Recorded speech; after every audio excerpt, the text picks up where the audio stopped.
મારું નામ જયપાલ છે. સવારે મારી પત્ની સાથે વાતચીત થઈ. તેણે મને કપડાં આપ્યા અને હું તે કપડાં પહેરીને ચાલવા ગયો. મારી પત્ની ખૂબ ખુશ હતી અને આજે મને ખબર નથી કે કેમ તેની આંખોમાં એક વિચિત્ર ચમક દેખાઈ રહી હતી. તેણે મારો હાથ પકડીને કહ્યું કે વહેલા આવી જાજો. આજે હું તમારી સાથે નાસ્તો કરવા માંગુ છું. હું ચા બનાવીને તૈયાર રાખીશ અને તમારી રાહ જોઈશ. મેં કહ્યું, ચિંતા ના કર, આજે હું બીજા દિવસો કરતાં વહેલો આવીશ. જ્યારે હું ચાલવા ગયો ત્યાંથી પાછો ફરતા મેં મારી પત્ની માટે મીઠાઈ ખરીદવાનું વિચાર્યું. મેં મારી પત્ની માટે મીઠાઈ ખરીદી અને પછી ઘરમાં પ્રવેશતાની સાથે જ મારા પગ નીચેથી જમીન સરકી ગઈ અને જોયું કે મારી પત્ની તો. આજે હું ખૂબ ખુશ હતો. મારા એકમાત્ર દીકરા સંદીપના લગ્ન થવાના હતા. સંદીપ મારો અને મારી પત્ની શાલિનીનો પ્રિય અને એકમાત્ર દીકરો હતો. હકીકતમાં તેનો જન્મ ઘણી બધી મન્નતો અને મુરાદો પછી થયો હતો. અમારા બંનેના લગ્નને 7 વર્ષ થયા હતા, પરંતુ અત્યાર સુધી અમને કોઈ સંતાન નહોતું. મારા પરિવારમાં મારા 4 ભાઈઓ હતા. લગ્ન પછી 4 ભાઈઓ તેમના પરિવાર સાથે અલગ રહેવા લાગ્યા. તેમના ઘર પણ અલગ હતા. હું સૌથી નાનો, તેથી જ મારા માતા પિતા મારા ભાગમાં આવ્યા. મારા પિતા લગ્નના 1 વર્ષ પછી જ મૃત્યુ પામ્યા, પરંતુ માએ આશામાં જીવતી હતી કે તે કોઈક રીતે તેના નાના પુત્રના બાળકને પોતાની આંખોથી જોઈ શકશે. પરંતુ લગ્નના 7 વર્ષ છતાં મારી પત્નીનો ખોરો ભરાયો નહીં. મારી માં હંમેશા મારી પત્નીને ટોણા મારતી કે તે મારા પુત્રને હજુ સુધી પિતા બનાવ્યો નથી. મેં ક્યારેય મારી માં સામે મારી પત્ની વિશે ખરાબ વાત કરી નથી અને મારી પત્ની સામે મારી માં વિશે ખરાબ વાત કરી નથી. હું બંનેને પોતપોતાની જગ્યાએ સમજાવતો હતો. મારી માં ખૂબ સારી સ્ત્રી હતી. તે મારી પત્નીને નિરાશ કરવા માંગતી નહોતી, પરંતુ ક્યારેક તે ઘરનો ઉજળ દેખાવ જોઈને દુઃખી થતી અને વિચારતી કે જો ઘરમાં બાળક હોત તો આટલી બધી ધમાલ હોત, અને જે મારી પત્ની, જેના હાથમાં કાંઈ નહોતું, તે ઈચ્છતી હોત તો તે ઘણા સમય પહેલાં ગર્ભવતી થઈ ગઈ હોત. પરંતુ ભગવાને એમને વધુ રાહ જોવડાવી હતી. શાલિની મારી સારી જીવનસાથી સાબિત થઈ. મારી માના અનેક ટોણા છતાં તે હંમેશા મારી માની સંભાળ રાખતી. તેણી એક સારી વહુ તરીકેની પોતાની ફરજ નિભાવી અને હંમેશા સારી પત્ની બનીને મને સહારો આપ્યો. સમય પસાર થતો ગયો. અમે દરેક ડૉક્ટર પાસે ગયા, દરેક વેદ પાસે, દરેક મોટા મંદિરમાં દર્શન કરવા, જેથી ક્યાંક પ્રાર્થના કરીને અમે માતા પિતા તો બની શકીએ. પછી એક સમય આવ્યો જ્યારે ભગવાન અમને આ ખુશ ખબર આપી અને અમારા જીવનમાં રંગો ફેલાવ્યા. જ્યારે શાલિનીએ અમને આ સમાચાર આપ્યા ત્યારે અમારી ખુશીનો કોઈ પાર નહોતો. તે દિવસે મેં આખા મોહલ્લામાં મીઠાઈઓ વેચી. મેં ખુશીથી મારા બધા મિત્રોને કહ્યું કે હવે મારા ઘરે પણ એક નાનું મહેમાન આવવાનું છે. મારી માં ખૂબ ખુશ હતી. તેણે આખા 9 મહિના સુધી મારી પત્નીની ખૂબ કાળજી રાખી. બાળકના આગમન પર ઘરમાં ખૂબ ઉજવણી થઈ રહી હતી. મારી માં હંમેશા કહેતી કે મારા જયપાલનું બાળક આ દુનિયામાં જલ્દી આવે. ભલે હું તેનો ચહેરો જોઈને મરી જાઉં તો પણ મને કોઈ દુઃખ નથી. 9 મહિના પણ પૂર્ણ થઈ ગયા. મારી પત્નીના ચહેરા પર હંમેશા સ્મિત રહેતું. જોકે ગર્ભાવસ્થા દરમિયાન તેને ઘણી મુશ્કેલીનો સામનો કરવો પડ્યો હતો, પણ હું અને મારી માં હંમેશા તેની સાથે હતા અને તેને સાંત્વના આપતા કે જે મહેમાન ઘરે આવવાનો છે તું તેની માં હશે. માં બનવાનું નામ શાલિનીને હિંમત આપતું, કારણ કે તે પણ ઘણા સમયથી માં બનવાની ખુશી માટે ઝંખતી. પછી એક સમય આવ્યો જ્યારે તેણે એક સુંદર પુત્રને જન્મ આપ્યો. મારી માએ તેને જોતાની સાથે જ તેને છાતીએ લગાવી દીધો. તે ખૂબ ખુશ થઈ અને તેને જોતાની સાથે જ તેનું નામ સંદીપ રાખ્યું. મને અને મારી પત્નીને અમારા પુત્ર પાસેથી ઘણી અપેક્ષાઓ હતી. બાળક અમારા ઘરે આવ્યો. તેના હાસ્ય અને રડવાનો અવાજ ઘરમાં ગુંજી ઉઠ્યો. એવું લાગતું કે ઘર ઉજળ થઈ ગયું છે અને હંમેશા બાળક માટે ઝંખતા હતા અને તેના વિના અમારું જીવન અધૂરું હતું. તે અમારા જીવનમાં આવ્યો અને અમારા અધૂરા જીવનને પૂર્ણ કર્યું. મારો પુત્ર શાલિનીના ખોળામાં ભાગ્યે જ આવતો. મારી માં તેની સંભાળ રાખતી. સંદીપના આવ્યા પછી જીવન ખૂબ ખુશ લાગવા લાગ્યું. પછી ધીમે ધીમે સંદીપ 1 વર્ષનો થયો, પણ આ 1 વર્ષમાં મારી માં ઘણી હદ સુધી બીમાર પડવા લાગી. એવું કહેવાય છે ને કે ક્યારેક કોઈ વ્યક્તિને વધુ ખુશી સહન થતી નથી. મારી માં જે હંમેશા તેના પૌત્ર સાથે વ્યસ્ત રહેતી, તે હવે હિંમત ગુમાવી રહી હતી. તે બીમારીથી ઘેરાયેલી હતી અને પથારીવશ હતી. આ સમય દરમિયાન હું અને મારી પત્ની તેની ખૂબ કાળજી રાખતા. મારા બીજા ભાઈઓ અને તેમના પરિવારો પણ અમારા ઘરે આવતા. મારા મોટા ભાઈઓએ પણ મારી માની સેવા કરવામાં કોઈ કસર છોડી નહોતી. મેં હંમેશા મારા માતા પિતાની વાતનું પાલન કર્યું અને મારા મોટા ભાઈઓ અલગ થયા પછી પણ મેં મારા માતા પિતાને મારી સાથે રાખ્યા. તેથી જ મૃત્યુ પહેલાં મારા પિતાએ તેમની બધી મિલકત મારા નામે ટ્રાન્સફર કરી. તેમણે બધા મોટા ભાઈઓને તેમનું ઘર રહેવા માટે આપ્યું હતું, પરંતુ તેમણે મને તે ઘર આપ્યું જેમાં હું રહેતો, અને આ ઘર મારા બીજા ભાઈઓના બધા ઘરોમાં સૌથી મોટું ઘર હતું. અમારી પાસે 3 દુકાનો પણ હતી. પિતાએ તે પણ મારા નામે ટ્રાન્સફર કરી ગયા. મૃત્યુ પહેલાં મારી પત્નીએ મારી માના ઘરેણાં પણ મારી પત્નીને સોંપી દીધા. અમારા બધા ભાઈઓમાં ઘણી એકતા હતી. ભલે અમે અમારા સંબંધિત ઘરોથી અલગ રહેતા, પણ એકબીજાના હૃદયમાં અપાર પ્રેમ હતો. મારી માના મૃત્યુ પછી આ પ્રેમ થોડો ઓછો થયો હતો, કારણ કે જ્યાં સુધી મારા માતા પિતા જીવતા હતા ત્યાં સુધી મારા ભાઈઓ ક્યારેય અમારા ઘરે આવતા, પણ મારી માના મૃત્યુ પછી તેઓએ ક્યારેય અમારી તરફ પાછું વળીને જોયું નહીં.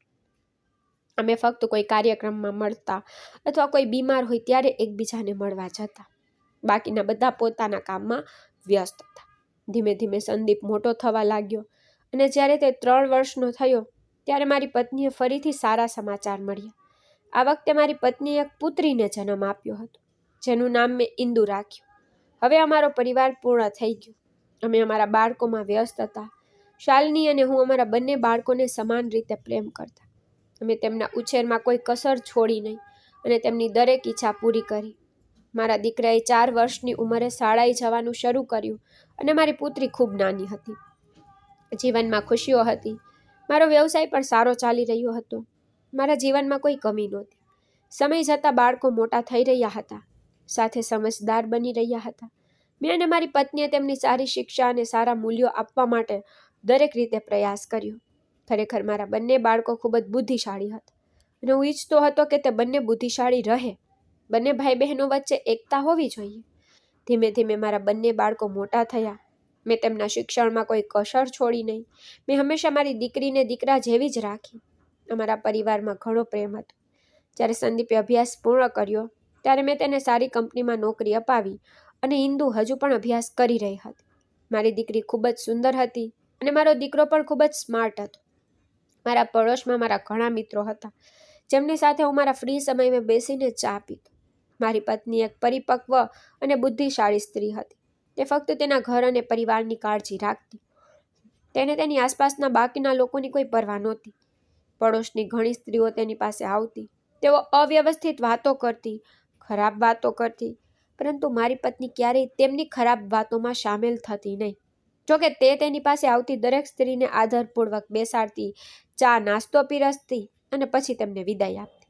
જ્યારે હું સાંજે ઘરે આવતો ત્યારે અમે ચારે સાથે બેસીને પહેલાં ચા પીતા અને પછી ઘણી વાતો કરતા. મને મારો સુખી પરિવાર ખૂબ ગમતો. એક દિવસ મારા પડોશમાં રહેતા મિત્ર ચંપકલાલે કહ્યું, જયપાલ, તારો દીકરો મોટો થઈ ગયો છે. મને આશા છે કે તે વૃદ્ધાવસ્થામાં તારો સહારો બનશે. મેં કહ્યું, હા, દીકરાઓ તેમના પિતાનો સહારો બનશે, અને દીકરીઓ તો એક દિવસ લગ્ન કરીને સાસરે જશે. મને મારા દીકરા પાસેથી ઘણી અપેક્ષાઓ છે. જોકે મેં મારા દીકરાને મારા ધંધામાં સામેલ કર્યો નથી. હું મારા લાકડાનો ધંધો મારા શિક્ષિત દીકરાને કેવી રીતે સોંપી શકું? હું ઈચ્છું છું કે મારો દીકરો એક દિવસ પોતાનો મોટો ધંધો શરૂ કરે. એટલામાં જ મારા એક મિત્ર જોશીજી મારી બાજુમાં ચા પીતા બોલ્યા, અરે જયપાલ, આવું ના કે. તારા દીકરા પાસેથી અપેક્ષાઓ ના રાખ. મેં આશ્ચર્યથી કહ્યું, કેમ? જો કોઈ વ્યક્તિને તેના બાળકો પાસેથી અપેક્ષાઓ ન કરે તો તેને કોની પાસેથી અપેક્ષાઓ રાખવી જોઈએ? જોશીએ કહ્યું કે આવનારી પેઢી આવી નથી. આવનારી પેઢી તેમના માતા પિતાને બિલકુલ સમજી રહી નથી. શું તને ખબર છે કે હમણાં મારા પાડોશીના ઘરમાં શું બન્યું? મેં અને ચંપકલાલે આશ્ચર્યથી કહ્યું, તારા પાડોશીના ઘરમાં શું થયું? જોશીએ કહ્યું કે મારા સામેના ઘરમાં રહેતા અગ્રવાલજીને 3 દીકરા હતા. જાણો છો કે તેમને તેમના 3 દીકરાઓ પાસેથી ખૂબ આશા હતી. તેમણે પોતાનો બધો વ્યવસાય પોતાના દીકરાઓને સોંપી દીધો, અને હંમેશા પોતાના દીકરાઓને જે કહે તે જ કર્યું. હવે જુઓ, 3 દીકરાઓ સાથે મળીને ઘરમાં પોતાના માતા પિતા સાથે નોકરોની જેમ વર્તન કરે છે. માતા પિતાએ તેમને ઉછેર્યા, તેમને પોતાના પગ પર ઊભા કર્યા, તેમને તેનું બધું આપ્યું, પણ તેમને લાગે છે કે તેમના માતા પિતાએ તેમના માટે કંઈ કર્યું નથી. તેમના ઘરમાં દરરોજ ઝઘડાનો અવાજ આવે છે. 3 દીકરાઓ તેમના માતા પિતા સાથે ખરાબ વર્તન કરે છે. તેઓ ઈચ્છે છે કે તેમના માતા પિતા ઘર છોડી દે. તેમના ઘરની હાલત જોઈને મને ખૂબ દુઃખ થાય છે. ભાઈ, મેં નક્કી કર્યું છે કે હું મારા છેલ્લા શ્વાસ સુધી મારા દીકરાઓને મારી મિલકતનો વારસદાર નહીં બનાવીશ. જ્યાં સુધી હું જીવતો રહીશ ત્યાં સુધી હું બધું મારી મુઠ્ઠીમાં રાખીશ. હું મારા દીકરાઓને કંઈ નહીં આપું. હા, હું મરતા પહેલાં થોડા સમય માટે શાંતિથી વસિયત બનાવીશ. જો મારો દીકરો મારા વૃદ્ધાવસ્થા સુધી મારો સહારો રહેશે તો હું તેને મારું બધું આપીશ, નહીં તો હું બધું કોઈ ટ્રસ્ટમાં વેચી દઈશ. આ કહ્યા પછી જોશી ચૂપ થઈ ગયો. મેં કહ્યું, મિત્ર, તું તારા બાળકો સાથે આ રીતે અન્યાય કરીશ? બાળકો મૂર્ખ કામ કરે છે. હવે તું છે કે અમે બાળકોને ખૂબ સારી રીતે ઉછેર્યા છે, આપણા બાળકોને ખૂબ સારા મૂલ્યો આપ્યા છે. આપણા બાળકો ક્યારેય આવું કંઈ નહીં કરે. આજે જ્યારે તેઓ તેમના માતા પિતાનો આદર કરે છે ત્યારે તેઓ ભવિષ્યમાં પણ એવું જ કરશે. જોશીએ કહેવાનું શરૂ કર્યું, ના ના ભાઈ, એવું કંઈ નથી. આશા પર ન જીવ. કોઈ વ્યક્તિને બદલતા સમય લાગતો નથી. જરૂરી નથી કે જો તે અથવા અમે આપણા માતા પિતાની સેવા કરીએ તો બદલામાં આપણા બાળકો પણ આપણી સેવા કરે. અરે, તે લોકો ખૂબ નસીબદાર છે જેમના બાળકો તેમની સેવા કરે છે, જેમના બાળકો તેમનો આધાર બને છે. મને ખબર નથી કે જોશીએ કહેલી બધી વાતો મને કડવી કેમ લાગી રહી હતી. મને એક પણ વાત ગમતી નહોતી. એક રીતે તે બિલકુલ સાચું કહી રહ્યો હતો, પણ મને મારા દીકરા પર પૂરો વિશ્વાસ હતો. આજે પણ જ્યારે હું ઘરમાં પ્રવેશું છું ત્યારે મારી દીકરી મારી આશીર્વાદ લે છે. તે મને ગળે લગાવે છે. તે મારા વગર ખાતી નથી. મારો દીકરો સવારે મોડેથી ઓફિસ જાય છે. સૌથી પહેલાં તે મારા રૂમમાં આવે છે, મારા આશીર્વાદ લે છે, અને ઓફિસથી આવ્યા પછી જ્યાં સુધી હું તેમની સાથે ડાઇનિંગ ટેબલ પર ન બેસું ત્યાં સુધી તેઓ ખાવાનું શરૂ કરતા નથી. મારો દીકરો સંદીપ કંપનીમાં સારી નોકરી કરે છે, સારા પૈસા કમાય છે. ત્યાં પોતાનો આખો પગાર મને સોંપી દે છે. તે પોતાના માટે કંઈ રાખતો નથી. હું તેને ઘણીવાર કહું છું કે તું યુવાન છે, તારો પર પોતાનો ખર્ચ છે, પણ તે કહે છે કે પપ્પા, ઘરનો ખર્ચ તમે ઉપાડો છો. ઘરના ખર્ચ કરતાં મોટો ખર્ચ શું હોઈ શકે? ને હવે મારો દીકરો ઘણા સમયથી તેની બહેનના લગ્નની ચિંતા કરી રહ્યો છે. તે વારંવાર કહે છે કે પપ્પા, આપણી ઇન્દુ 25 વર્ષની થઈ ગઈ છે. મને લાગે છે કે આપણે હવે તેના લગ્ન કરાવી દેવા જોઈએ. હું તેને એમ પણ કહું છું કે દીકરા, 25 વર્ષ મોટી ઉંમર નથી. લગ્ન કરવાની આટલી ઉતાવળ કેમ છે? ગમે તે હોય, આપણી ઇન્દુ હજુ ભણી રહી છે. મા અને પુત્ર બંને એક બાજુ છે, અને શાલિની પણ કહે છે કે દીકરીઓના લગ્ન જેટલી વહેલી તકે થાય તેટલું સારું. હું કહું છું કે આપણે શક્ય તેટલી વહેલી તકે ઇન્દુ માટે સારો મેળ શોધી કાઢવો જોઈએ અને તેને તેના ઘરે મોકલી દેવી જોઈએ, જેથી તે તેની ફરજોમાંથી મુક્ત થઈ શકે. જ્યારે પણ ઇન્દુ સામે લગ્નનો ઉલ્લેખ થતો ત્યારે તે રડવા લાગતી, કહેતી કે મમ્મી, પપ્પા, ભાઈ, હું તમને બધાને છોડીને ક્યાંય નહીં જાઉં. હું હંમેશા તમારી સાથે રહીશ. હું લગ્ન કરવા માંગતી નથી. મારી દીકરી ખૂબ જ સંસ્કારી હતી. મારી પત્નીએ હંમેશા તેને વડીલોનો આદર કરવાનું, ઘરની બહાર ઓછું જવાનું અને છોકરાઓથી અંતર રાખવાનું શીખવ્યું હતું, કારણ કે આપણે આજના વાતાવરણને સારી રીતે જાણીએ છીએ. હું મારા બાળકોના પ્રેમ લગ્નની વિરુદ્ધ નહોતો, પરંતુ મને ડર હતો કે મારા બાળકોના હૃદય તૂટી જશે. મેં મારી દીકરીને સંપૂર્ણ સ્વતંત્રતા આપી હતી કે જો તેને કોઈ પસંદ હોય તો તે અમને કહે. જો તેને કોઈ છોકરો ગમે છે અને તે તેના લાયક છે તો હું ચોક્કસ તેના લગ્ન તેની સાથે કરાવીશ. પરંતુ મારી દીકરી એવી બિલકુલ નહોતી. તેણી હંમેશા તે જ કરતી જે તેને શીખવવામાં આવ્યું. તેણીએ કહ્યું કે પપ્પા, તમારી દીકરીએ ક્યારેય તમારો વિશ્વાસ તોડ્યો નથી. મને કોઈ પસંદ નથી. ઘણા સમયથી હું ઇન્દુ માટે યોગ્ય સંબંધ શોધી રહ્યો હતો, અને મારી પત્નીએ પણ તેના કેટલાક સંબંધીઓને તેના લગ્ન માટે કહ્યું હતું. એક દિવસ મારો મોટો ભાઈ ઇન્દુ માટે પ્રસ્તાવ લાવ્યો. તેણે મને કહ્યું કે છોકરો ખૂબ સારો છે, સંસ્કારી, શિક્ષિત અને અમેરિકામાં કામ કરે છે. તે આપણી ઇન્દુને પણ અમેરિકા લઈ જશે. હું કહું છું કે ઇન્દુના લગ્ન અહીં કરાવી દો. આપણી ઇન્દુ અહીં રાજ કરશે. મારો ભાઈ મારી દીકરી માટે ઘણી બધી અપેક્ષાઓ સાથે પ્રસ્તાવ લઈને આવ્યો હતો. મને ખબર હતી કે તે તેના માટે સારો પ્રસ્તાવ લાવ્યા હશે, પરંતુ શાલિની અને મેં આ પ્રસ્તાવને નકારી કાઢ્યો, કારણ કે છોકરો અમેરિકામાં કામ કરતો હતો અને લગ્ન પછી તે આપણી દીકરીને પણ ત્યાં લઈ જશે. મને આ ગમ્યું નહીં. મને લાગ્યું કે મારી એક જ દીકરી છે અને તે મને મારા જીવ કરતાં પણ વધુ પ્રિય છે. તેના લગ્ન નજીકમાં જ થવા જોઈએ, જેથી હું તેના સુખાકારી વિશે જાણી શકું. દીકરી વારંવાર અમારા ઘરે આવી જોઈએ. જો તે દૂર લગ્ન કરશે તો ખબર નથી કે હું તેને મળી શકીશ કે નહીં. આ બધું વિચારીને મેં અચકાતા ભાઈને કહ્યું કે ભાઈ, માફ કરજો. પ્રસ્તાવ ખૂબ સારો છે, પણ હું મારી દીકરીના લગ્ન નજીકમાં ક્યાંક કરાવવા માંગુ છું, બહુ દૂર નહીં. અમેરિકા ખૂબ દૂર થશે. ભાઈએ કહ્યું, જયપાલ, મેં તેના વિશે વિચાર્યું છે અને પછી મારી ભત્રીજી માટે પ્રસ્તાવ લાવ્યો છું. તમારા લોકો પાસે સમય છે, તમે લોકો છોકરાને મળો. આ દિવસોમાં છોકરો આવ્યો છે, છોકરાનો પરિવાર પણ આવ્યો છે. તે પછી જ કોઈ નિર્ણય લો. છોકરાનો ફોટો ઘરે રાખવામાં આવ્યો હતો. રાત્રે જ્યારે સંદીપ ઓફિસથી ઘરે આવ્યો ત્યારે મેં તેને આખી વાત કહી. મને પણ આશા હતી કે સંદીપ પણ અમારા જેવું જ વિચારે છે, તે પણ આ પ્રસ્તાવને ના પાડી દેશે. પણ મારો દીકરો આ છોકરાને ઓળખતો હતો. તેને કહ્યું કે પપ્પા, આ તો ખૂબ જ ધનવાન લોકો છે. અમેરિકામાં આ છોકરો જે કંપનીમાં કામ કરે છે તે અમારી કંપનીને શેર આપે છે.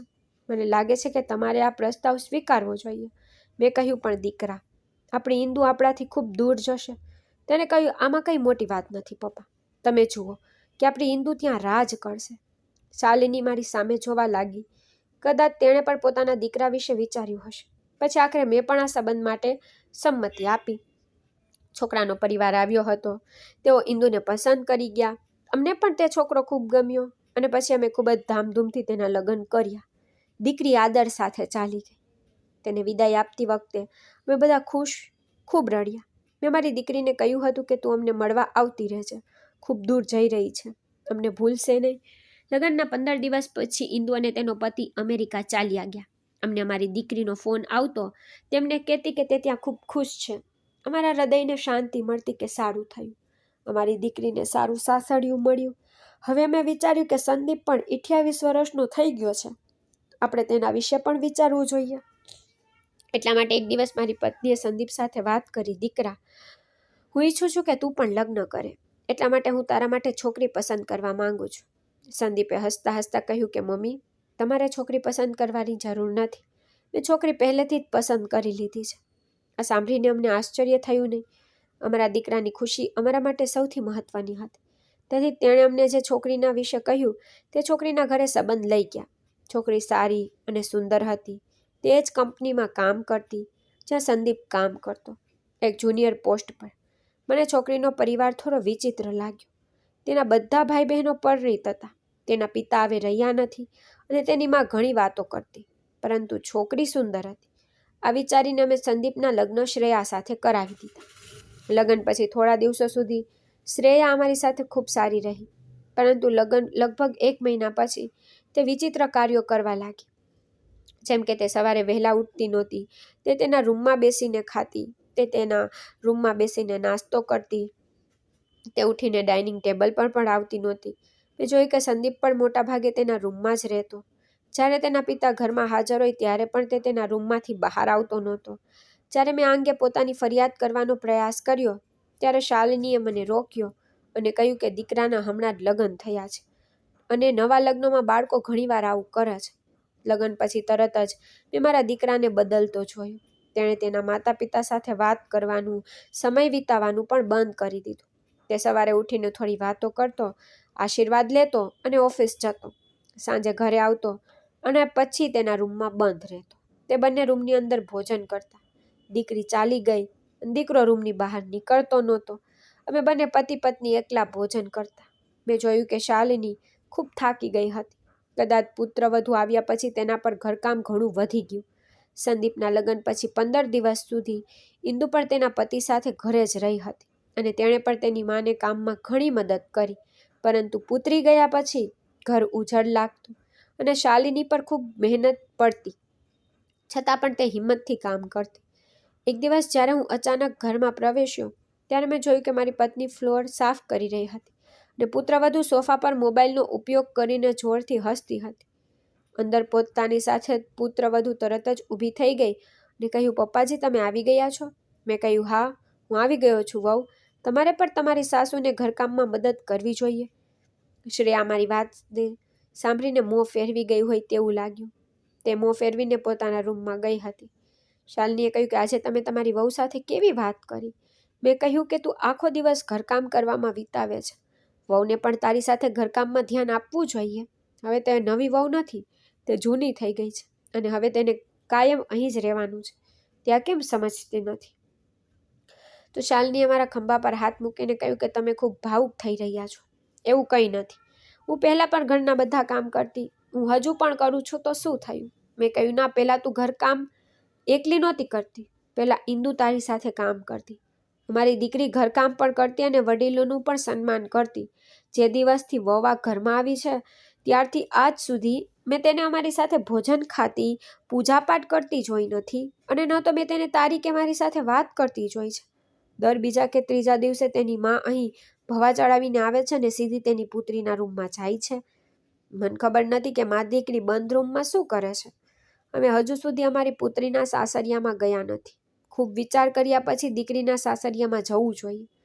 મારી પત્નીએ મારા ખંભા પર હળવું દબાવ્યું અને કહ્યું, બસ, તમારા ગુસ્સાને કાબૂમાં રાખો. તમે જે વિચારી રહ્યા છો તેવું નથી. આજકાલ વહુઓ પોતાની મરજી મુજબ પોતાનું જીવન જીવવા માંગે છે. અમારે તેની સાથે શું લેવા દેવા છે? તેઓ બાળકો છે, તેઓ સુધરશે. મામલો કોઈક રીતે સમાપ્ત થઈ ગયો હતો, પણ રાત્રે સંદીપનું સ્વરૂપ જોવા જેવું હતું. જોકે મેં પુત્રવધૂને કંઈ કહ્યું નહોતું જેના વિશે તેણીએ હોબારો કર્યો અને સંદીપને કહ્યું હતું. સંદીપ ઓફિસેથી આવ્યા પછી રૂમમાં પ્રવેશ્યો અને તે પછી જ્યારે તે રૂમમાંથી બહાર આવ્યો ત્યારે તેના ચહેરા પર ગુસ્સો સ્પષ્ટ દેખાઈ રહ્યો હતો. તે મારા રૂમમાં આવ્યો અને કહેવા લાગ્યો, પપ્પા, આ શું છે? તમે નવી વહુ સાથે કેવી વાત કરી છે? શું તમને લાગે છે કે શ્રેયા કોઈ કામ કરતી નથી? અરે તે મમ્મી સાથે ઘરકામ કરવા માંગે છે, પણ મમ્મી પોતે તેને મનાઈ કરે છે. સંદીપની આ વાત સાંભળીને શાલિની આશ્ચર્યથી તેના દીકરા તરફ જોયું. મને ખબર હતી કે તે તેની પત્નીએ કહેલી વાતનું પુનરાવર્તન કરી રહ્યો હતો. મારા દીકરાએ ક્યારેય મારેથી કે તેની મા સાથે ઊંચા અવાજે વાત કરી નહોતી, પણ જ્યારે તે તેની પત્નીને સહારો આપી રહ્યો હતો ત્યારે મેં તેની આંખોમાં બદલાતું વર્તન સ્પષ્ટપણે જોયું. મેં કહ્યું, દીકરા, શ્રેયા અમારા ઘરની વહુ છે, તે આપણું સન્માન છે. મેં તેને કંઈ કહ્યું નહોતું. મેં ફક્ત એટલું જ કહ્યું કે તમારે ઘરકામ પર ધ્યાન આપવું જોઈએ. અને તું મારી સાથે આ કેવી રીતે વાત કરી રહ્યો છે? આ વાત પર સંદીપે આંખો નીચે કરીને કહ્યું કે પપ્પા, આ ઘરની સ્ત્રીઓનો મામલો છે. તેઓ કામ કરવા માંગે છે કે નહીં, તમારે આ વાતે બોલવું જોઈએ નહીં. આટલું કહીને તે મારા રૂમમાંથી નીકળી ગયો. પણ આજે મને ખાતરી થઈ ગઈ કે મારો દીકરો, જેના પર મને હંમેશા ગર્વ હતો, કે તે ક્યારેય બદલાશે નહીં, તે લગ્નના થોડા દિવસો પછી જ બદલાઈ ગયો. મેં વિચાર્યું, કોઈ વાંધો નથી, સમય સાથે બધું સારું થઈ જશે. પણ કંઈ સારું થયું નહોતું. મારા દીકરાનું વર્તન દિવસે ને દિવસે બદલાતું રહ્યું. તેની નજરમાં તેની માં હવે તેની માં રહી નહીં, અને તેના પિતા હવે તેના પિતા રહ્યા નહીં. શ્રેયાની માં દરરોજ અમારા ઘરે આવતી. મેં જોયું કે તે અડધો દિવસ અમારા ઘરે રહેતી અને અડધો દિવસ માટે તેની પુત્રીને પોતાની સાથે લઈ જતી. હું અને મારી પત્ની કોઈને કંઈ કહી શકતા નહોતા, કારણ કે એમ જાણતા હતા કે તે બંને મા દીકરી અમારા દીકરાને પોતાના કબજામાં લઈ લીધો છે. હવે અમારો દીકરો અમારો રહ્યો નથી. અમે ફોન પર ઇન્દુ સાથે વાત કરતા, તે અમારા વિશે પૂછતી, પરંતુ અમે તેને ક્યારેય ઘરની પરિસ્થિતિ વિશે કંઈ કહ્યું નહીં. જોકે તેણે પણ નોંધવાનું શરૂ કર્યું હતું કે તેના ભાઈના લગ્ન થયા ત્યારથી તેનો ભાઈ તેની ખબર પણ પૂછતો નથી, તેને ફોન કરતો નથી, તેને ઘરે આવવાનું કહેતો નથી. શાલિની આ વાતને સાંભળી અને કહ્યું કે દીકરી, તારો ભાઈ તેના ઘરકામમાં ફસાયેલો છે. તારે તારા ભાઈના કહેવાની રાહ જોવાની જરૂર નથી. તારા માતા પિતા હજી જીવિત છે.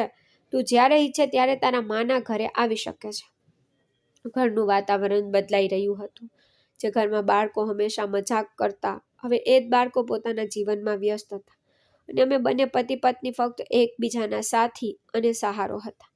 મારી ગેરહાજરીમાં ઘરમાં ઘણું બધું બનતું. કદાચ શાલિનીએ શ્રેયા સાથે ઘણીવાર ઝઘડો કર્યો હતો, પણ તેણે મને કંઈ કહ્યું નહીં કે ઝઘડો શું હતો, શું થયું, કંઈ નહીં.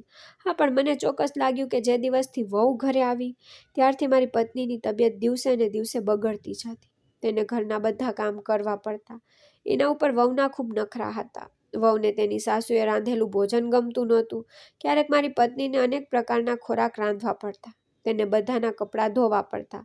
તેને આખું ઘર સાફ કરવું પડતું. અને જ્યારે શ્રેયાને માં આવતી ત્યારે શ્રેયા વારંવાર તેની સાસુને ચા અને નાસ્તો લાવવા કહેતી.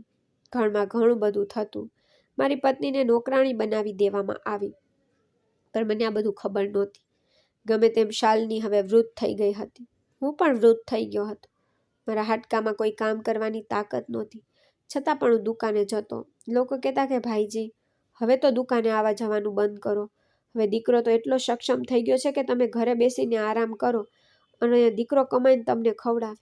મારા દીકરા પાસેથી મને થોડી અપેક્ષાઓ હતી, પણ લગ્ન પછી તેને ક્યારેય 2 ક્ષણ માટે પણ તેના પિતા કે મા સાથે બેસીને વાત કરી નહોતી.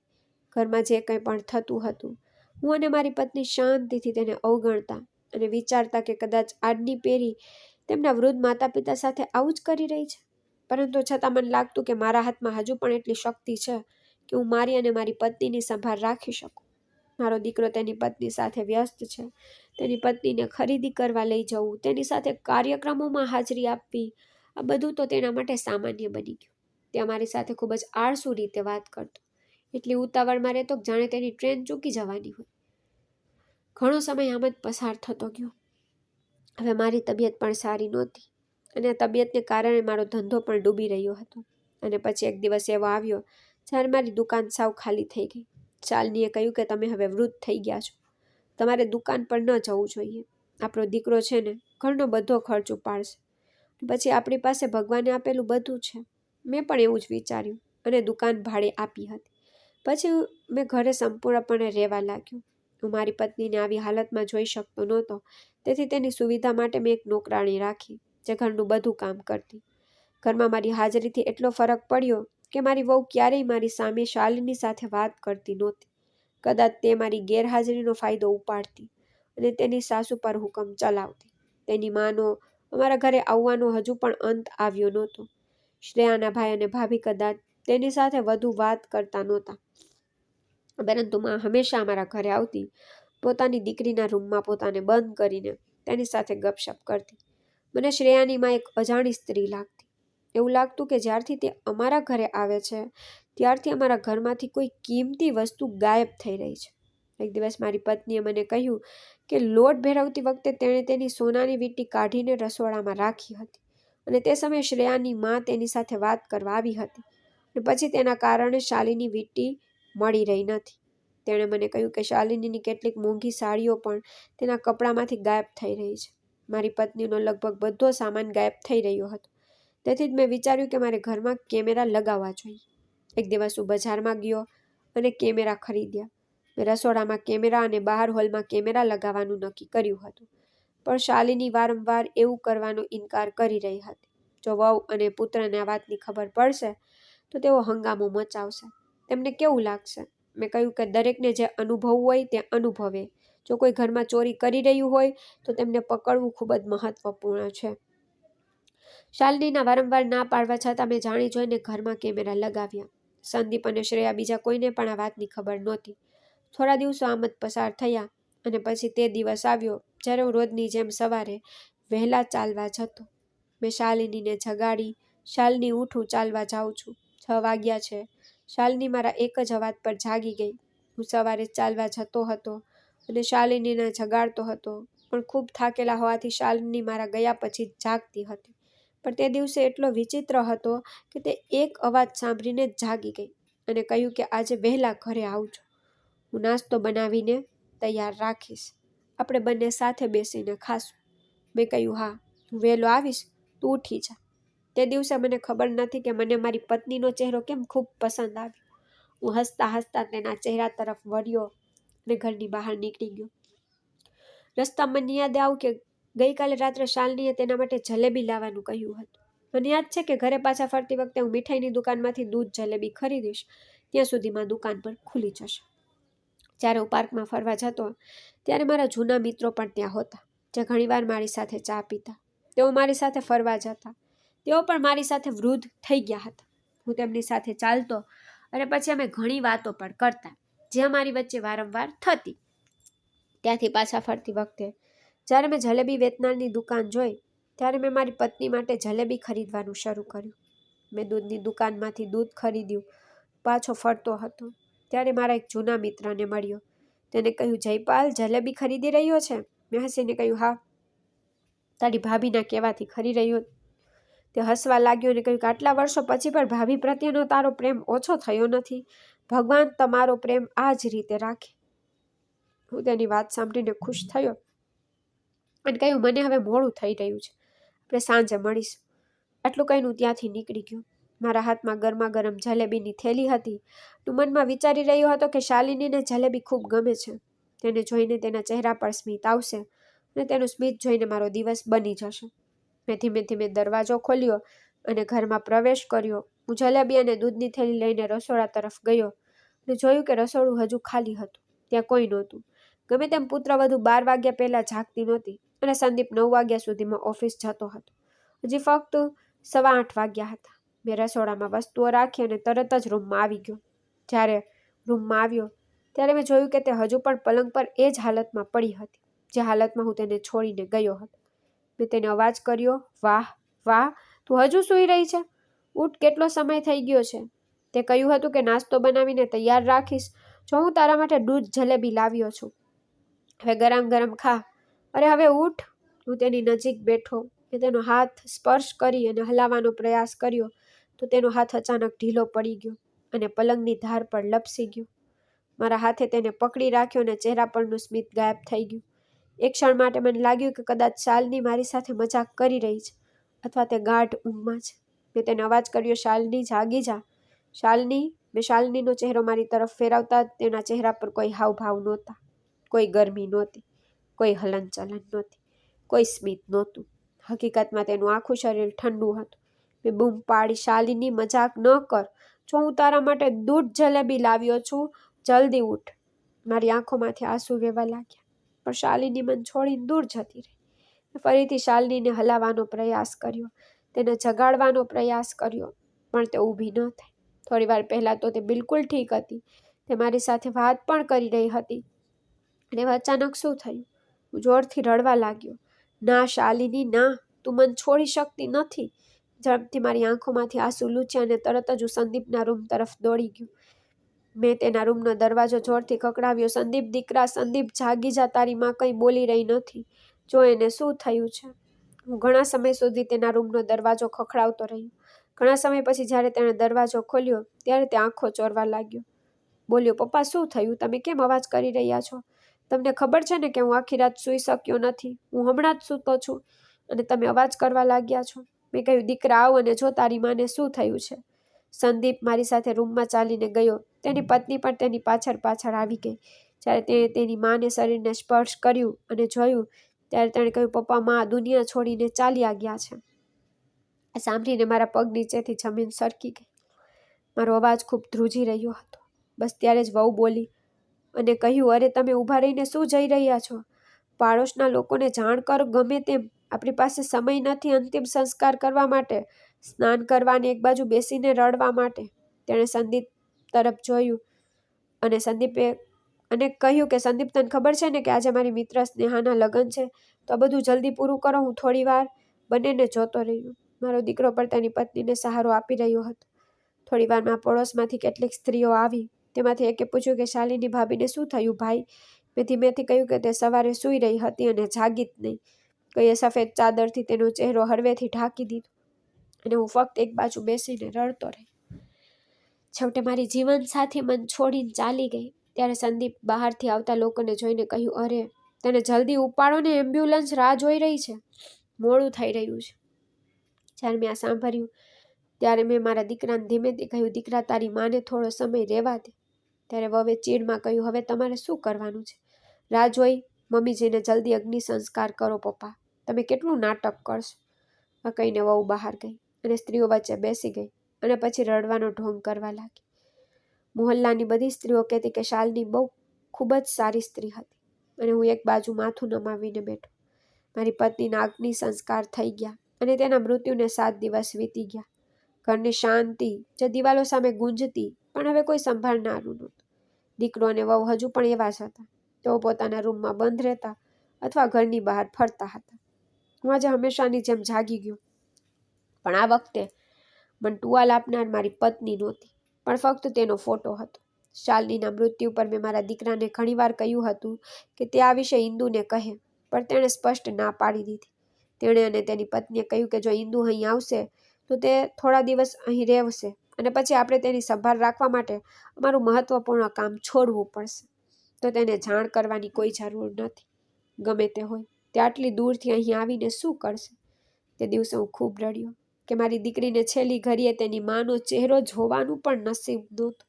મને એવું લાગતું કે શાલિની ઘરમાં ફરતી હોય, પણ ત્યાં કોઈ નહોતું. સવારે મારી નજર દિવાલ પરની ઘડિયાળ પર ગઈ, જે 8:30 વાગ્યા બતાવતી હતી. આ તે સમય હતો જ્યારે મારી પત્ની અમારા બધા માટે નાસ્તો બનાવતી.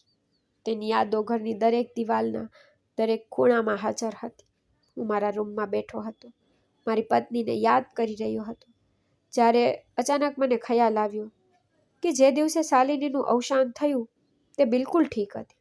તેણે મારી સાથે વાત કરી, તેના ચહેરા પરનો ચમક મૃત્યુનો નહીં પણ જીવન જીવવાનો હતો.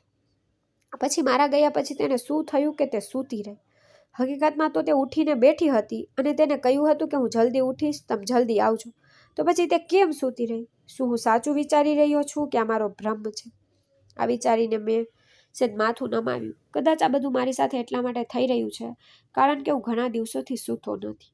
થાકે મારા મનમાં બધું ભરી દીધું છે. મેં શાલિનીનો ફોટો કાળજીપૂર્વક મારા ઓશિકા પર રાખ્યો. પછી ધીમે ધીમે ઊભો થયો, રૂમમાંથી બહાર આવ્યો, રસોડામાં ગયો. મેં ચૂલા પર પાણી મૂક્યું અને શાલિની જેમ 2 કપ ચા બનાવવાનું શરૂ કર્યું. મારી આદત મુજબ એક મારા માટે અને બીજો મારી પત્ની માટે ચા તૈયાર થઈ ગયા પછી મેં 1 કપ મારી પાસેની ખાલી ખુરશી પર રાખ્યો. હું થોડી વાર શાંતિથી બેઠો. મને ખબર નહોતી કે મારી પત્ની વિના મારે આવા સમયનો સામનો કરવો પડશે. શાલિની પછી હું દરરોજ સવારે ઉઠીને રસોડામાં જતો અને મારા માટે નાસ્તો બનાવતો. મને બપોરનું ભોજન અને રાત્રિ ભોજન મળતું નહોતું. હું ફક્ત ઘરે ચા બનાવતો અથવા ઘરની બહાર જઈને ચા પીતો અને હું ચા પર મારું જીવન જીવી રહ્યો હતો. અમારા દિનચર્યાનો એક ભાગ બની ગયો, પરંતુ કોઈએ મારા મૌન, લાચારી સમજવાનો પ્રયાસ કર્યો નહીં. એક સાંજે મને ખૂબ ભૂખ લાગી. હું ધીમે ધીમે ઉઠીને રસોડામાં ગયો. આજે મને એટલી ભૂખ લાગી હતી કે મારે મારા પેટનું સાંભળવું પડ્યું. વહુ તો કોઈ કામ કરતી નહોતી. વહુને નોકરાણીએ રાંધેલું ભોજન ગમતું નહોતું, તેથી તેણે નોકરાણીને ફક્ત ધૂળ સાફ કરવાનું કહ્યું હતું. અમે બજારમાંથી ખોરાક લઈશું. તેઓ બજારમાંથી પોતાના માટે ખોરાક લાવતા. કોઈને મારી પરવા નહોતી. મને એક નાની તપેલીમાં દાળ અને ચોખા ધોયા અને પછી ખીચડી રાંધવા માટે મૂકી. એટલામાં પાછળથી શ્રેયાનો જોરદાર અવાજ ગૂંજી ઉઠ્યો. તેને કહ્યું, પપ્પા, તમે થોડી વાર રાહ જોઈ શકતા નથી? આટલી ઉતાવળ શું છે કે તમે રસોડામાં આટલી ઝડપથી પ્રવેશ્યા? મેં પાછળ ફરીને જોયું, પણ શ્રેયાને જવાબ ન આપ્યો. તેણે કહ્યું, તમને શું લાગે છે કે હું તમારા માટે રાંધતી નથી? અરે તો શું થાય જો હું રાંધું નહીં? હું તમારા માટે બજારમાંથી ખાવાનું મંગાવીશ, પણ પછી તમારો દીકરો કહે છે કે પપ્પા બજારમાંથી ખાવાનું પચાવી શકતા નથી. લોકો શું કહેશે કે વહુ તેના સાસરાને ખાવાનું નથી આપતી? પણ કોણ શું જાણે કે મારા સસરા કેટલા ખાઉધુરા છે. તે હંમેશા કંઈક ને કંઈક ખાવા માંગે છે. તેની ભૂખ ક્યારે ઓછી થતી નથી. મારા હાથ થીજી ગયા. એક ક્ષણ માટે મારો ચહેરો કરક થઈ ગયો, પણ પછી મારી આંખો નીચી થઈ ગઈ. મને ગુસ્સો આવ્યો, પણ હું શ્રેયા સાથે વાત કરવા માંગતો નહોતો. મને ખબર હતી કે શ્રેયા એ છોકરી છે જે નાની નાની વાતોમાં આખા ઘરનું વાતાવરણ બગાડે છે. સત્ય એ હતું કે મેં ઘણા દિવસોથી બરાબર ખાધું નહોતું. મારી પત્નીનું અવસાન થયું ત્યારથી મારી ભૂખ મરી ગઈ હતી. શાંતિથી ખીચડી બનાવવાનું શરૂ કર્યું. પાછળથી સંદીપનો અવાજ આવ્યો, શું થયું શ્રેયા? તું કેમ બૂમો પાડી રહી છે? શ્રેયા તરત જ પાછળ ફરી અને શબ્દોમાં બોલી, તારા પપ્પાને તારી આંખોથી જો. તે રસોડામાં જઈને પોતાને માટે ખીચડી બનાવી રહ્યા છે. તેણે આખું રસોડું ખરાબ કરી નાખ્યું છે. દાળ વેર વિખેર છે. તેણે તપેલી બારી નાખી છે. નોકરાણી સવારે જગ્યા સાફ કરીને ચાલી ગઈ. હવે આ કોણ સાફ કરશે? હું તેની વાત પર ધ્યાન આપતો નહોતો અને શાંતિથી થાળીમાં ખીચડી પીરસી રહ્યો હતો. ત્યારે દીકરાએ ગુસ્સાથી મારી સામે જોયું અને કહ્યું, પપ્પા, તમારી પાસે થોડી ધીરજ નથી? હું થોડી વારમાં બજારમાં જઈ રહ્યો હતો. તમારા માટે પર કંઈક ખાવાનું લાવી શક્યો હોત. એ તને જવાબ ન આપ્યો અને શાંતિથી ભોજનની થાળી લઈને રૂમ તરફ ગયો. શ્રેયા તે શાલિનીની આસપાસ હોય ત્યારે ક્યારેય મારી સામે અવાજ પણ કાઢતી નહોતી. તેના ગયા પછી હવે મારી લાચારીનો પૂરો ફાયદો ઉઠાવી રહી હતી. બંને વચ્ચેની વાતચીત સ્પષ્ટ સાંભળી શકતો હતો. શ્રેયા સંદીપને કહી રહી હતી કે સંદીપ હવે આ ઘરમાં રોજ આ નાટક કરશે. સંદીપે તેને રોકી અને કહી, ચૂપ રહે. પછી તેણે ધીમેથી તેની ઉપર જવા કહ્યું અને પછી તે તેના રૂમમાં ગઈ. મેં પણ મારા રૂમનો દરવાજો બંધ કરી દીધો. હું એક ખૂણામાં રાખેલા ખોરાક તરફ ચૂપચાપ જોતો રહ્યો. વિચારતો રહ્યો કે કેવા દિવસો આવી ગયા છે. મને એ સમય યાદ આવ્યો જ્યારે મારા મિત્ર જોશીએ કહ્યું હતું કે આવનારી પેઢીના દરેક બાળકે પોતાના માતા પિતાની સેવા કરવી જરૂરી નથી. તે સમય મને મારા દીકરા પર ખૂબ વિશ્વાસ હતો અને જોશીના શબ્દો ખોટા લાગતા હતા, પરંતુ તે સમયે મને તેના શબ્દો સમજવા જોઈતા હતા. હવે ખરેખર એવું લાગે છે કે દરેક બાળક મા પિતાનો સહારો નથી બનતું. એક રાત્રે હું છત પર બેઠો હતો અને આકાશમાં ચમકતા તારા જોઈ રહ્યો હતો.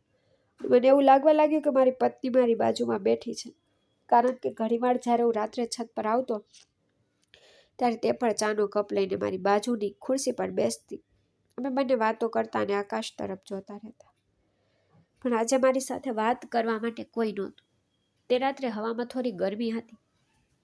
મેં ખુરશી પર સહારો રાખ્યો અને ક્યારે સૂઈ ગયો તેનો મને ખ્યાલ ન રહ્યો. અચાનક હું ગભરાટમાં જાગી ગયો. મારું ગળું સુકાઈ ગયું અને મારા શ્વાસ ભારે થઈ રહ્યા. મેં આસપાસ જોયું, મેં પાણીની બોટલ શોધી પણ કંઈ મળ્યું નહીં. પછી હું ધીમે ધીમે ટેરેસની સીડીઓથી નીચે ઉતરવા લાગ્યો કે કોઈ જાગે નહીં. ત્યારે અચાનક મને સંદીપના રૂમમાંથી એક નરમ અવાજ સંભળાયો. મને આશ્ચર્ય થયું કે આટલા મોડા સમયે સંદીપ અને શ્રેયા હજુ કેમ જાગતા હતા. હું નીચે આવવાનો જ હતો એટલામાં રૂમની નજીકથી એક નરમ અવાજ સ્પષ્ટ રીતે સંભળાયો, જેણે મારા આખા શરીરને હચમચાવી નાખ્યું. સંદીપ ધીમેથી કહી રહ્યો હતો, તું ચિંતા ન કર શ્રેયા, હવે કોઈ અમને કંઈ કહેશે નહીં. જે થવાનું હતું તે થઈ ગયું. હવે પિતા પણ કંઈ કરી શકતા નથી. ત્યારે શ્રેયાએ કહેવાનું શરૂ કર્યું, હા, તારી માને રસ્તા પરથી હટાવવામાં સફળ થયા છીએ. બસ તારા પિતાએ પાછળ હટી જવું જોઈએ. આ સાંભળીને મારા પગ નીચેથી જમીન સરકી ગઈ. આનો અર્થ એ થયો કે મારા દીકરો અને વહુ એકસાથે મળીને, ના, આવું થઈ શકતું નથી. રસ્તા પરથી હટાવવાનો અર્થ એ થયો કે તે બંને મારી પત્નીને મારી નાખી. મારી શાલિની, જેને પોતાના દીકરાને જન્મ આપવામાં ખૂબ પ્રાર્થના કરી, અને તે જ દીકરાએ તેની પત્ની સાથે મળીને, છી. તેમની વાતચીતના અવાજ સાથે રૂમની અંદરથી હાસ્યનો અવાજ પણ આવી રહ્યો હતો. અને આ બધું સાંભળીને પિતાની આત્મા વિખેરાઈ ગઈ. કોઈક રીતે મારી જાતને કાબૂમાં રાખીને હું નીચે આવ્યો. રૂમમાં પહોંચતાની સાથે જ મેં દરવાજો બંધ કરી દીધો અને દિવાલ પર લટકાવેલ શાલિનીનો ફોટો જોતો રહ્યો. કહ્યું કે હું તને કેમ ઓળખી ન શક્યો? તે સમયે તને શું થયું? તું તારા જ દીકરાને તેની પત્નીના નફરતનો શિકાર કેવી રીતે બની ગઈ? અને હું તારા માટે જલેબી લાવવામાં વ્યસ્ત હતો. આટલું કહીને હું રડવા લાગ્યો. પછી મેં મારા આંસુ લૂછ્યા અને નિર્ણય લીધો અને મનમાં કહેવા લાગ્યો કે શાલિની, હવે હું ચૂપ નહીં રહું. હવે હું એવું કરીશ જે કદાચ દુનિયાના કોઈ પિતાએ ક્યારેય ન કર્યું હોય. આટલું કહીને હું આગળ વધ્યો. મેં કબાટ ખોલ્યો અને કબાટમાં રાખેલી એક જૂની ફાઇલ કાઢી, જેમાં કેટલાક દસ્તાવેજો હતા. મેં ફાઇલને જૂના કપડામાં લપેટીને બેગમાં રાખી. પછી દરવાજા તરફ જતી વખતે હું અચાનક અટકી ગયો. મને યાદ આવ્યું કે મેં ઘરમાં કેમેરા લગાવ્યા હતા. જો મારી વહુ અને દીકરાએ ખરેખર મારી પત્ની સાથે કંઈક ખોટું કર્યું હોય તો તે બધું કેમેરામાં રેકોર્ડ થયું હશે. કારણ કે મેં મારા રૂમમાં પણ એક કેમેરો લગાવ્યો હતો, જેનો મેં મારા રૂમમાં રાખેલા LED ટીવી સાથે કનેક્ટ કર્યો હતો. પણ મેં ઘણા સમયથી તેનું છેલ્લું રેકોર્ડિંગ જોયું નહોતું. મેં શાંતિથી ટીવી ચાલુ કર્યું, બધા રેકોર્ડિંગ ચેક કર્યા. મને જોઈને આઘાત લાગ્યો કે શ્રેયા અને સંદીપ મારા ઘરેથી નીકળ્યા પછી તેમણે શાલિનીના મોં પર ઓશીકું મૂક્યું, જેના કારણે તે ખૂબ પીડાઈ રહી હતી. તેના હાથ પગ હલાવવાનો પ્રયાસ કરી રહી હતી, પરંતુ તેના પોતાના દીકરાએ તેના પગ અને હાથ કડક રીતે પકડી રાખ્યા હતા અને વહુએ તેના મોં પર ઓશીકું મૂક્યું હતું, જેથી તે ગૂંગળામણથી મરી જાય. અને આવું થયું. આ બધું જોઈને મારી આંખોમાંથી આંસુ વહેતા અટકતા નહોતા. મારા માટે અમારી વહુ અને પણ પુત્ર વિરુદ્ધ એક મજબૂત પુરાવો હતો, જે તેમને ખુલ્લા પાડી શકે. શાંતિથી તે બધા રેકોર્ડિંગ મારી પાસે રાખ્યા. જરૂરી કપડાં અને સામાન સાથે ઘરની બહાર નીકળી ગયો. સવારનો આછો સૂર્યપ્રકાશ ચારે બાજુ ફેલાઈ રહ્યો હતો અને હું મારી પત્નીને ન્યાય મેળવવા માટે ઘરની બહાર નીકળ્યો. હું હમણાં જ ઘર છોડીને આગળના રસ્તા પર પહોંચ્યો હતો ત્યારે મને એક મોટી કારમાંથી અવાજ આવતો સંભળાયો. પપ્પા, પપ્પા, રાહ જુઓ. મેં પાછળ ફરીને જોયું કે મારી પુત્રી કારની બારીમાંથી ડોકિયું કરી રહી હતી. ગાડી ઊભી રહી અને તે ગાડીમાંથી બહાર આવી અને બોલી, પપ્પા, તમે ક્યાં જઈ રહ્યા છો? પપ્પા, હું ઘણા સમયથી તમને અને મમ્મીને ફોન કરવાનો પ્રયાસ કરી રહી છું. હું કોઈની સાથે વાત કરી શકતી નથી. ભાઈ પણ ફોન ઉપાડતો નથી. તેણે ઝડપથી મને ગળે લગાવી અને મારી દીકરીને જોઈને હું મારા આંસુ કાબૂમાં રાખી શક્યો નહીં. હું રડવા લાગ્યો. તે ડરી ગઈ. બોલી, શું થયું પપ્પા? મને કહો, શું થયું? તેનો પતિ ગાદીમાં બેઠો હતો. હું ત્યાં ઊભો રહ્યો અને મારી દીકરીને આખી વાત કહી. જ્યારે તેને ખબર પડી કે તેની માં હવે આ દુનિયામાં નથી અને તેના ભાઈ અને ભાભીએ સાથે મળીને આ બધું કર્યું છે, ત્યારે તેનો ગુસ્સો આકાશને સ્પર્શી ગયો. તે ખૂબ રડી રહી હતી અને તેના ભાઈ અને ભાભીને ગાળો આપી રહી હતી. પણ મેં તેને સમજાવી અને કહ્યું કે મારી પાસે સબૂત છે. આપણે તેમને સજા નહીં આપી, પણ કાયદો તેમને સજા કરશે. હું તમને એ પણ કહેવા માંગુ છું કે મારા દીકરાએ બધું એટલા માટે કર્યું હતું જેથી મારી પત્ની રસ્તામાંથી હટી જાય. એક દિવસ મારો દીકરો પણ મને રસ્તામાંથી કાઢી નાખશે. મારી બધી મિલકત મારી વહુ અને મારા દીકરાને ટ્રાન્સફર થઈ જશે અને પછી તેઓ તે ઘરમાં આરામથી એકલા રહી શકશે. જોકે હું અને મારી પત્ની ક્યારેય તેમની વચ્ચે અડચણરૂપ બન્યા જ નહીં. કદાચ મારો દીકરો એવો નહોતો, તેને તેની સાસુ અને પત્ની આવો બનાવ્યો હતો.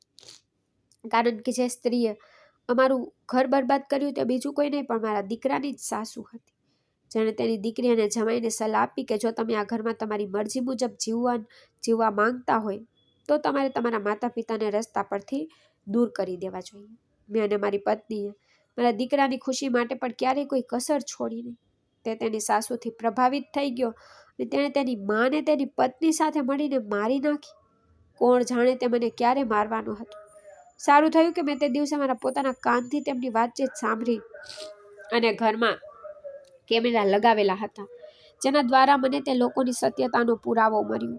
મારી દીકરી કહેવા લાગી, પપ્પા, હું ભાઈને ભાભીને છોડીશ નહીં, જેમણે મારી માને મારાથી છીનવી લીધી. મેં તેને કહ્યું, દીકરી, મેં તને બોલાવવાનો ઘણો પ્રયાસ કર્યો, પણ તારા ભાઈ અને ભાભીએ ના પાડી કે તું અહીં આવીને શું કરીશ. એનું કહેવા લાગી, પપ્પા, મારું હૃદય ઘણા દિવસોથી બેચેન હતું. હું તમને લોકોને મળવા માંગતી હતી. આજે હું તમને યોગ્ય સમયે મળી એ સારું થાય, નહીંતર તેઓ મને તમારા વિશે પણ ખોટું બોલ્યા હોત. મારી દીકરી અને મારા જમાઈ મને વકીલ પાસે લઈ ગયા, કારણ કે મારી પાસે તે દસ્તાવેજો હતા જે મારી મિલકતના કાગળો અને મારી દુકાનોના કાગળો હતા. મારો દીકરો આ બંને તેના નામે ટ્રાન્સફર કરવા માંગતો હતો. તે કોઈ મોટું પગલું ભરે તે પહેલાં હું તરત જ તેમની યુક્તિ સમજી ગયો અને ઘરના બધા દસ્તાવેજો સાથે તેમની વિરુદ્ધ ફરિયાદ નોંધાવવા પોલીસ સ્ટેશન જઈ રહ્યો હતો. પરંતુ તે પહેલાં મારી દીકરી મને વકીલ પાસે લઈ ગઈ. ત્યાં ગયા પછી મેં મારી અડધી મિલકત મારી દીકરીના નામે અને બાકીની અડધી વૃદ્ધાશ્રમના નામે ટ્રાન્સફર કરી દીધી, જેથી વૃદ્ધાશ્રમમાં હેરાન થનારા માતા પિતાને તેમના બાળકોથી બદનામ ન થાય અને તેમને વૃદ્ધાશ્રમમાં તમામ પ્રકારની સુવિધા મળે. તે પછી અમે પોલીસ સ્ટેશન ગયા અને મારો દીકરો, વહુ અને તેની સાસુની પણ ધરપકડ કરવામાં આવી. તે લોકો કહેવા લાગ્યા કે તમારી હિંમત કેવી રીતે થઈ કે તમે પોલીસ લાવો. ત્યારે ઇન્દુએ કહ્યું કે અમે પોલીસ લાવ્યા છીએ. શ્રેયા આગળ વધીને કહેવા લાગી કે તું કોણ છે પોલીસને અમારા ઘરે લાવવાવાળી? તારા પિતાએ પોતાની મરજીથી આ ઘર છોડી દીધું છે. મેં કહ્યું, તમે લોકોએ મારી પત્નીની હત્યા કરી છે. કાયદો તમને તમારા કૃત્યો માટે સજા કરશે. તે બંને હસવા લાગી અને કહ્યું કે અમે ક્યારેય આવું કંઈ કર્યું નથી. તમે અમારા પર ખોટો આરોપ લગાવી રહ્યા છો. તમારી પાસે શું સબૂત છે? જ્યારે તેમને સીસીટીવી ફૂટેજ બતાવવામાં આવ્યા ત્યારે તેઓ ચોંકી ગયા. તેઓ માનતા નહોતા ઘરમાં કેમેરા લગાવેલા છે. ફૂટેજમાં દેખાતું હતું કે તેઓએ મારી પત્નીને કેવી રીતે હત્યા કરી અને પોલીસે બંનેને સ્થળ પર જ ધરપકડ કરી.